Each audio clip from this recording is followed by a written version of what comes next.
RFI 22h30 à Bamako, minuit 30 ici à Paris. Et place à toute l'actualité africaine avec Céline Pellarin. Bonsoir Céline. Bonsoir Romain, bonsoir à tous. Au Mali, le bilan officiel est lourd. 17 militaires maliens ont péri dans l'attaque du principal camp militaire de Nampala, dans le centre du pays. Il y a également une trentaine de blessés selon le gouvernement qui promet de faire toute la lumière sur cette attaque. Une enquête va être diligentée. En Côte d'Ivoire, Simone Gbagbo de nouveau face à la justice. Après 15 jours d'interruption pour raison de santé, le procès a repris avec un témoignage à charge contre l'ancienne première dame ivoirienne. Et de nouveaux sites naturels africains font désormais partie de la liste des espaces protégés de l'UNESCO. Ils sont situés dans le nord-est du Tchad et au Soudan. Dans la seconde partie de cette édition d'Afrique Soir, le Maroc veut réintégrer l'Union africaine, institution désertée par le royaume chérifien il y a 32 ans. Un revirement diplomatique qui n'est pas conditionné par une exclusion de la République arabe sahraoui démocratique. Pour parler de cette nouvelle stratégie de Rabat, Khadija Mohsen Finan, enseignante à l'université Paris 1 Panthéon-Sorbonne, et l'invité de Ouda Ibrahim. Ce sera dans une quinzaine de minutes. Et ce soir, c'est Pierre Chaperon qui nous rejoindra pour nous parler de sport. Enfin, ce sera le zapping d'appel sur l'actualité. Au menu, le bilan de la présidente de la Commission de l'Union africaine après le sommet de Kigali qui n'a pas permis de lui désigner un ou une successeur. Vous écoutez RFI Afrique Soir, bienvenue. Le bilan après l'attaque du camp militaire de Nampala dans le centre du Mali s'est donc alourdi. 17 soldats ont été tués, 35 blessés. C'est ce qu'a annoncé le ministre malien de la Défense à la télévision publique. Nampala a été la cible d'une violente attaque ce mardi matin. C'est une ville située dans le centre du pays, non loin de la frontière mauritanienne. Le gouvernement malien promet ce soir une réponse rapide et une enquête. Ibrahim Boubacar Keïta a reçu plusieurs ministres lors d'un conseil de sécurité restreint. L'attaque a été officiellement revendiquée par la brigade Massina d'Ansardine et quelques heures auparavant, un nouveau groupe armé Peul avait lui aussi affirmé être à l'origine de l'attaque. Muntaga Tall est le porte-parole du gouvernement malien. Il promet que la lumière sera faite sur ces événements. Des poursuites sont en cours contre ceux qui ont commis ces forfaits. Une première revendication avait été faite. Nous avons une seconde revendication. Peut-être qu'il y en aura 3. Mais au-delà des revendications, le gouvernement du Mali va aller dans les enquêtes, les investigations, évidemment. Maintenant qu'il y a autant de morts, beaucoup vont tirer la couverture à eux. Mais enfin, nous ferons le travail qu'il faut pour savoir qui exactement a fait cela. Le président de la République a tenu à donner des instructions très précises sur la suite. D'abord, sécuriser les populations de la zone attaquée. Nampala a été reprise. Les forces armées maliennes y sont. Le président de la République a instruit qu'il y ait une coopération entre toutes les forces en présence dans cette zone. En plus donc des forces armées maliennes, les FAMA, vous savez que la MINUSMA et Barkhane opèrent aujourd'hui au Mali. Enfin, ce n'est pas le moindre, le chef de l'État a souhaité qu'un hommage mérité soit rendu à tout soldat qui tombe sur le champ d'honneur. Et ces hommages seront rendus sous son égide personnelle. Le porte-parole du gouvernement malien au micro de Laure Broulard. Le procès de Simone Gbagbo a repris en Côte d'Ivoire. Il avait été interrompu il y a 2 semaines à cause de l'état de santé de Simone Gbagbo.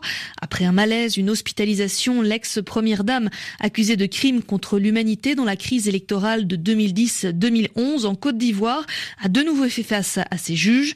On retrouve à Abidjan Anna Sylvestre toute la journée.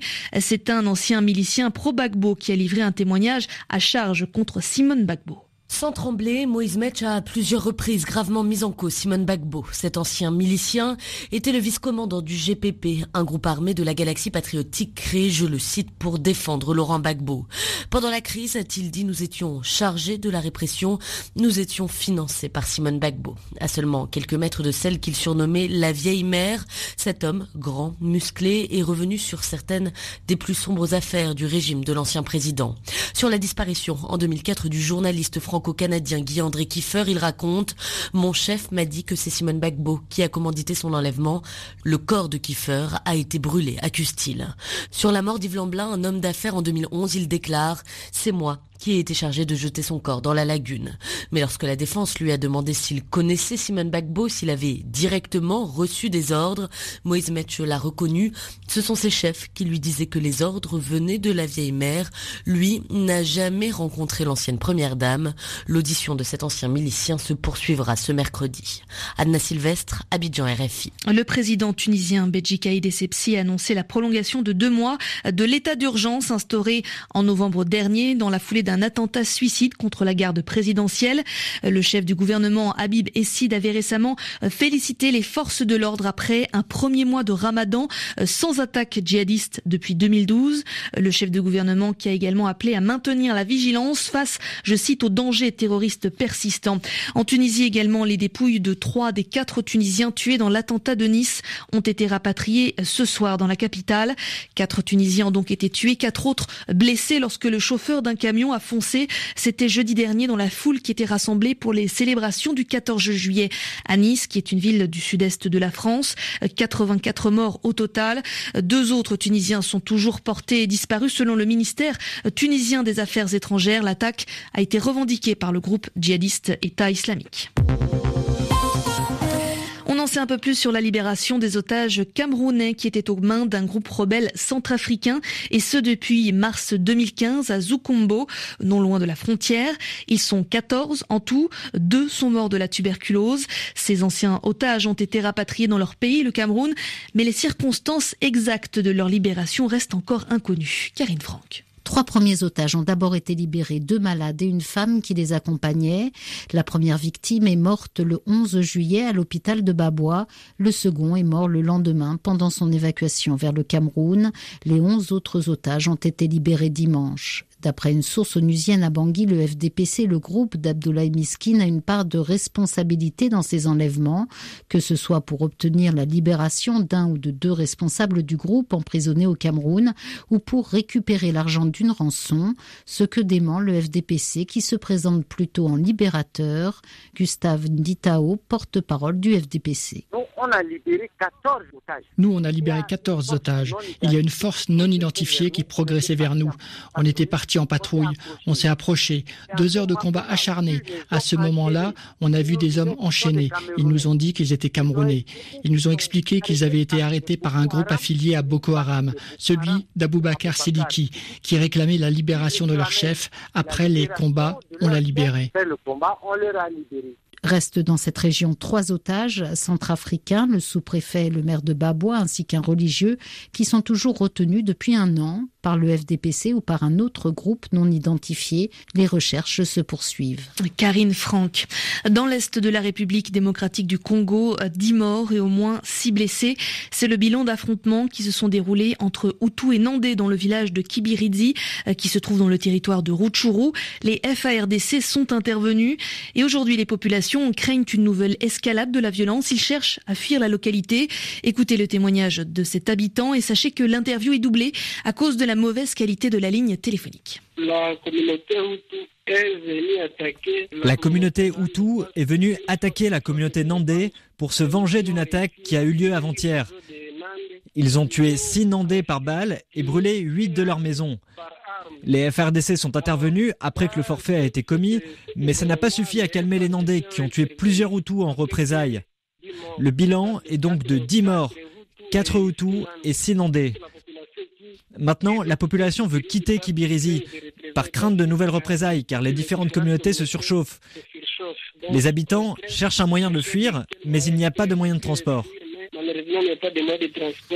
Un témoignage après l'attaque du village de Kibirizi, un témoignage recueilli par Carole Valade.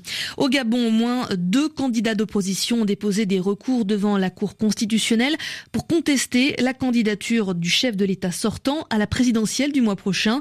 Il serait, selon eux, inéligible. La Cour doit rendre sa décision cette semaine. Jean-Jacques Louarn. Ali Bongo est en tournée dans le nord du Gabon. Il sillonne l'Ogoué-Vindo et le Wellington, le pays franc, une terre électorale qui ne lui est pas naturellement favorable. Une partie de l'opposition, elle, était hier en conclave à Libreville. Après avoir déposé des recours devant la Cour constitutionnelle pour barrer la route au candidat Bongo, Jean Ping, Casimir Oyemba et les autres tentent de définir une stratégie pour les semaines à venir. Car ils ne se font guère d'illusions sur la décision de la Cour. tour. L'inéligibilité d'Ali Bongo sera rejetée. Nous ne sommes pas dans un état de droit, affirme l'opposant François Ondo Edou. Plusieurs dizaines de syndicalistes et activistes ont déjà été arrêtés pour atteinte à l'ordre public et destruction de biens publics et privés. L'opposition et la société civile demandent leur libération immédiate. Les opposants, les Ping et les autres, ces anciens caciques du régime d'El Hadj Omar Bongo, vont s'arc-bouter sur l'acte de naissance du président, commente un membre de la majorité, et ils en appelleront à leurs militants et prendront le monde à témoin. Voilà leur stratégie qui cache un malaise profond. Ils seront incapables de désigner un candidat unique. Et le 27 août, tout va se jouer en un seul tour. Jean-Jacques Louarn. Dans l'archipel de Sao Tomé et Principe, les deux perdants de l'élection présidentielle de dimanche ont demandé ensemble l'annulation du scrutin. Le président sortant, Manuel Pinto da Costa, arrivé deuxième, et l'ex-premier ministre Maria das Neves, troisième, ont déposé un recours de 12 pages devant les tribunaux constitutionnels. Une élection officiellement remportée dès le premier tour par Evaristo Carvalho avec 50,1% des voix. Evaristo Carvalho est le candidat du parti L'Action démocratique indépendante, le parti du Premier ministre Patrice Trovoada. Investi d'un mandat de 5 ans, le président arbitre mais ne gouverne pas dans cette ancienne colonie portugaise, laissant en fait la réalité du pouvoir au chef du gouvernement. La mission d'observation électorale de l'Union africaine a demandé à toutes les parties d'utiliser les voies légales pour la résolution de tous les contentieux électoraux. La Corée du Nord a mené aujourd'hui 3 tirs d'essais de missiles balistiques, un nouveau geste de défi envers la communauté internationale. Des tirs en réaction au déploiement prévu en Corée du Sud d'un bouclier antimissile américain parmi les plus performants au monde. Si ces tirs ont été aussitôt condamnés par les États-Unis et le Japon, ils l'ont également été par plusieurs pays africains qui ont pourtant des programmes de coopération militaire avec Pyongyang. Parmi ces pays, la Namibie, qui a longtemps eu de bons rapports avec la Corée du Nord et qui est en train de prendre ses distances. Les explications de Michel Arsenault.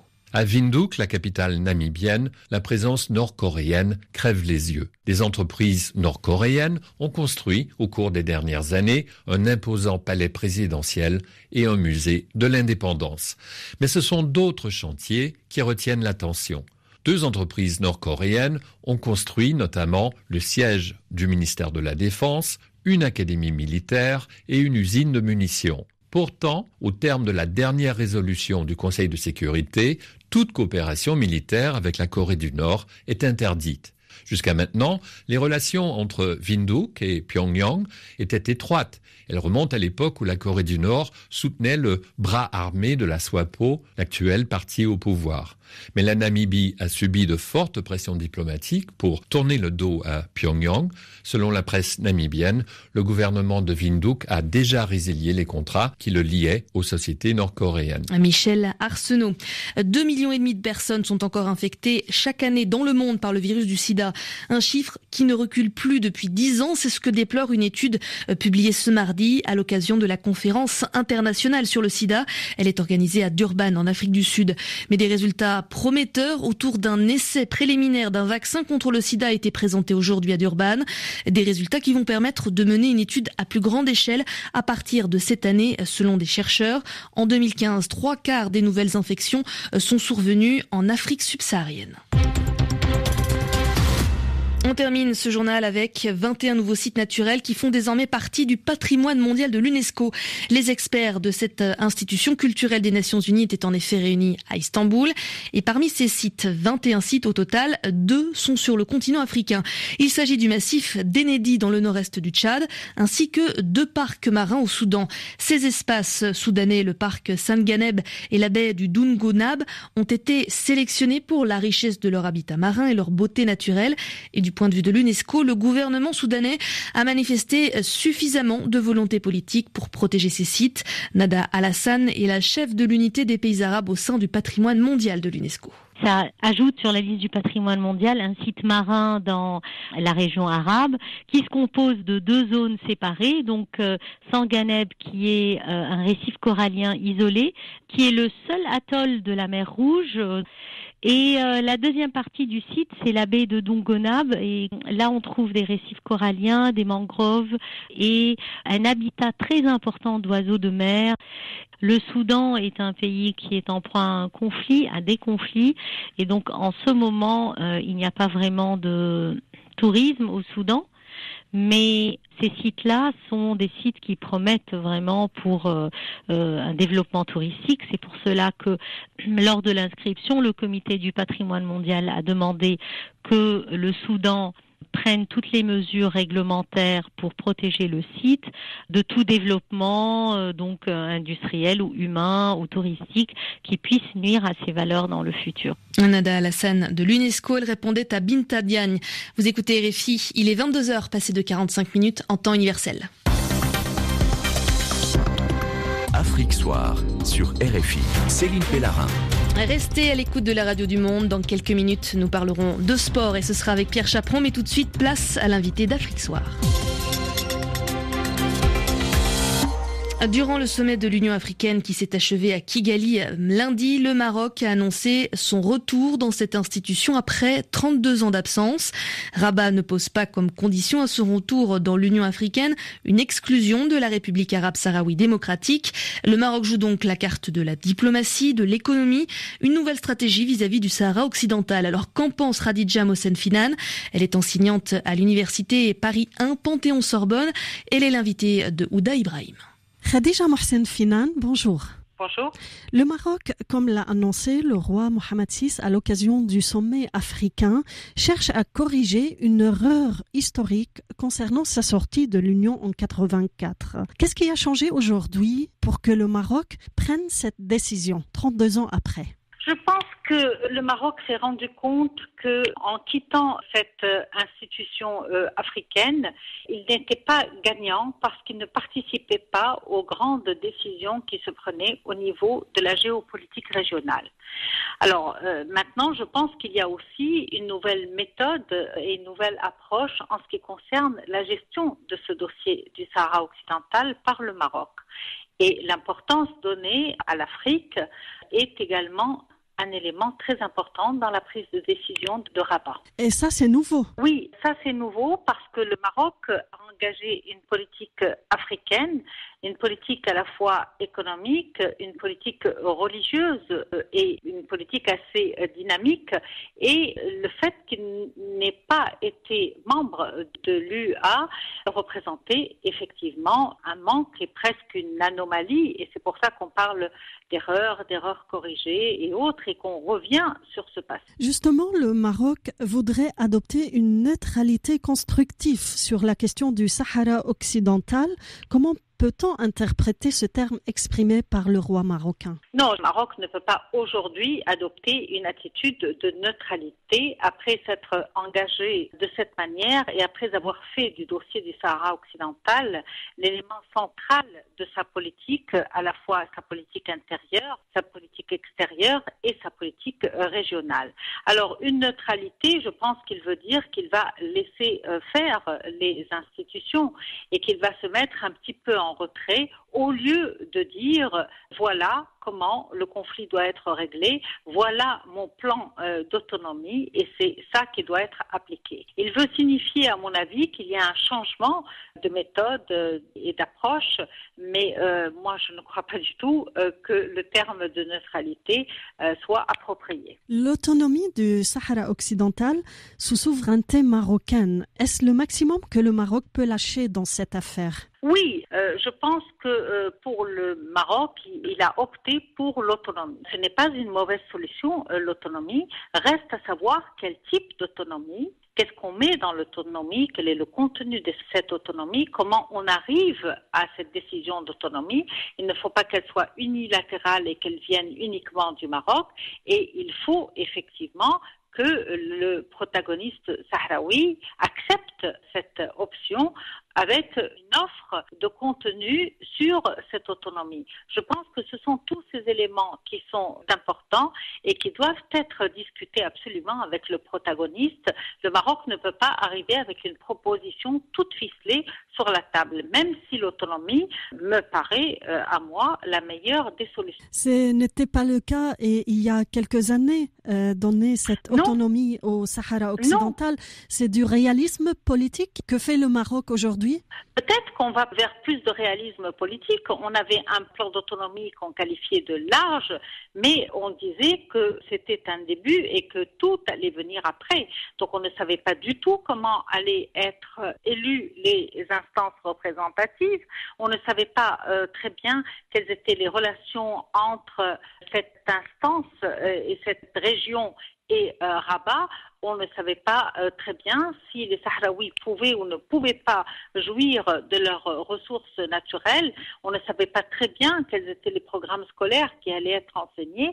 Et je pense que c'est le contenu de tout le dossier de l'autonomie qui doit être discuté, peut-être sans écarter d'autres possibilités. Peut-être que les Sahraouis peuvent voter au sein d'un référendum pour l'autonomie. Il y a des Sahraouis qui sont favorables à l'autonomie, d'autres qui sont favorables à l'autodétermination, et je pense qu'on ne peut y arriver que par la discussion, la négociation et la pédagogie. Comment voyez-vous l'évolution de ce dossier? Est-ce le début d'un chemin de solution? Non, écoutez, on est loin de la solution. Peut-être que les Marocains ont réalisé que leur approche n'était pas la meilleure, mais on ne peut pas dire aujourd'hui qu'on est à côté ou proche de l'issue ou de la solution. C'est ce que tout le monde souhaite, mais je crois qu'il faut s'y prendre autrement. Il faut accepter la négociation, il faut accepter d'autres solutions, il faut prendre en compte ce facteur humain et les Sahraouis. Khadija Mohsen Finan, merci. Khadija Mohsen Finan, enseignante à l'université Paris 1 Panthéon-Sorbonne, elle était l'invitée de Ouda Ibrahim. À la une de l'actualité internationale en France, 5 jours après l'attentat de Nice, l'Assemblée nationale doit prolonger ce soir l'état d'urgence de 6 mois. Le gouvernement satisfait ainsi une demande du parti de l'opposition. Dans l'enquête sur l'attentat de Nice qui a fait 84 morts, un homme de 35 ans interpellé samedi a été relâché ce soir, tandis que 5 personnes sont toujours en garde à vue. Le groupe État islamique, après avoir revendiqué l'attaque de Nice, a fait de même avec un attentat à la hache commis par un réfugié afghan de 17 ans dans un train en Allemagne. En Turquie, le régime Erdogan a étendu à l'enseignement et à l'audiovisuel ses purges dans les milieux proches du prédicateur Fethullah Gülen. Il est accusé d'être derrière le putsch avorté. Le président des États-Unis, Barack Obama, a promis à son homologue turc Recep Tayyip Erdogan l'aide américaine dans l'enquête sur ce putsch avorté, mais il a aussi appelé le président Erdogan au respect du droit. Plus de 60 civils dont des enfants ont péri dans des raids de la coalition menée par les États-Unis près d'un village syrien tenu par le groupe djihadiste État islamique selon l'Observatoire syrien des droits de l'homme. Et puis 3200 migrants embarqués sur des bateaux ont été recueillis au large des côtes libyennes par les gardes-côtes italiens. Il est 22h passé de 52 minutes en temps universel. Pierre Chaperon nous a rejoint pour le journal des sports. Bonsoir Pierre. Bonsoir Céline. Le football, Paul Le Guen ne viendra pas au Nigeria donc. Oui, alors qu'il était annoncé par la presse comme futur sélectionneur du Nigeria, puis par la fédération elle-même, dans un poste de conseiller technique, finalement, Paul Le Guen ne rejoindra pas de quelque manière que ce soit le Nigeria. Selon un communiqué de la Fédération nigériane de football, le technicien français aurait au final refusé un contrat avant sa signature. Selon le président de la fédération, Amayo Pinnick, le rejet par Paul Le Guen est dû aux clauses du contrat. Il ne souhaitait pas résider au Nigeria et avait peur de ne pas réussir la mission première, à savoir qualifier le Nigeria pour la prochaine Coupe du Monde. Pour rappel, Salissou Youssouf, intérimaire au poste de sélectionneur, a été titularisé à ce poste. Et un mot, Pierre, du championnat de Guinée équatoriale. Oui, pour vous dire que Sony des Elengema a été sacré champion. Le club a remporté la finale face aux Végétarianos. 0-0 dans le temps réglementaire. Tout s'est décidé au tir au but, remporté 4-2 par Sony des Elengema. On va parler à présent des Jeux Olympiques de Rio. J-17 avant la cérémonie d'ouverture, des Jeux historiques pour l'Algérie. Contingent record pour le pays, 65 participants dans 13 disciplines. Le comité olympique algérien a d'ailleurs beaucoup investi ces dernières années pour préparer au mieux les athlètes. Sujet de préoccupation pour le comité olympique cette année, le comité olympique algérien et son président Moustapha Berraf. L'aspect sanitaire, le Brésil, comme une bonne partie de l'Amérique du Sud, est très touché par le virus Zika. Mais Moustapha Berraf est fait pleinement confiance aux autorités brésiliennes. En ce qui nous concerne, nous avons une confiance pleine et entière dans les autorités brésiliennes. Nous étions de ceux qui avaient appuyé la candidature du Brésil, et notamment en Afrique. Je suis convaincu que ce grand pays, qui est capable de réaliser de grandes choses, saura organiser des Jeux à la hauteur des attentes et d'une manière des plus efficaces. Nous avons reçu toutes les assurances des organisateurs et nous n'avons aucun doute sur les capacités des autorités brésiliennes et de leurs staffs médicaux. Nous-mêmes, nous avons pris toutes nos dispositions pour que la délégation algérienne soit dans les meilleures conditions possibles. Mustapha Beraf au micro de notre correspondant Safir Jalal. Le Togo sera représenté à Rio de Janeiro par 5 athlètes, tous invités. Parmi ces athlètes, la nageuse Rebecca Adjo-Kpossi, à 17 ans, ce sont ses deuxièmes JO. Elle qui avait réalisé 37 secondes sur 50 mètres nage libre du côté de Londres en 2012. Aujourd'hui, son record est de 33 secondes sur cette distance. Reportage signé Comelan et Clou. Le mérite de Rebecca Kpossi, c'est d'avoir commencé la natation très tôt. Confirmation de son papa et entraîneur Kwame Kpossi. À 6 mois, j'ai commencé à mettre ma fille et mon garçon dans la piscine déjà. À 4 ans, elle a commencé déjà à faire sa première compétition. Pas étonnant que la championne togolaise arrive aux Jeux Olympiques de Londres en 2012 à seulement 12 ans et demi. C'était l'athlète le plus jeune des Jeux, mais pas le plus stressé. Non, il n'y avait pas de pression, j'étais à l'aise, j'étais contente d'avoir vu des grandes stars, les stars que j'aimais bien. À Londres, j'ai fait 37 secondes. Je faisais 47 secondes et à Londres, j'ai fait 37. 4 ans après, Rebecca Kpossi a beaucoup grandi. Elle mesure 1m75 et pèse 70 kg. Elle a gagné aussi en maturité en multipliant les stages et compétitions à travers le monde grâce à une bourse de la solidarité olympique. Pour Rio, elle s'est fixé des objectifs bien précis. C'est battre tout d'abord mon record. Mon record est de 33 secondes. D'essayer d'être au moins dans les 29 secondes. Elle en est bien consciente. La réussite à Rio passe par des entraînements intensifs. Musculation le matin, piscine le reste de la journée. Et cela 6 jours sur 7. Comme l'a éclou Lomé RFI. Et les Jeux Olympiques, c'est du 5 au 21 août prochain et ce sera à suivre sur RFI et RFI.fr bien entendu. Et nous serons au rendez-vous pour suivre cet événement que nous ferons vivre au Brésil, nos envoyés spéciaux. Vous êtes à l'écoute d'RFI, 22h56 temps universel. C'est la fin de cette édition d'Afrique Soir préparée avec Vivian Lecuivre. Merci à vous de l'avoir suivi. Dans 3 minutes, un nouveau journal.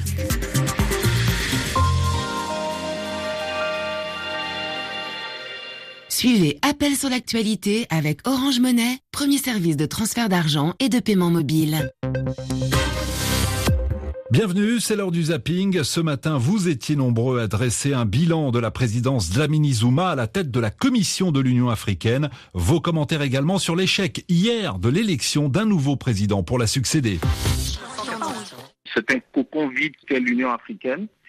Aucun changement majeur. La majorité des chefs qui décident au niveau de l'Union africaine quand il y a des sommets, c'est des chefs d'État qui auront fait 25, 32 ans ou encore plus de 20 ans au pouvoir. Donc qu'est-ce que vous voulez comme changement ?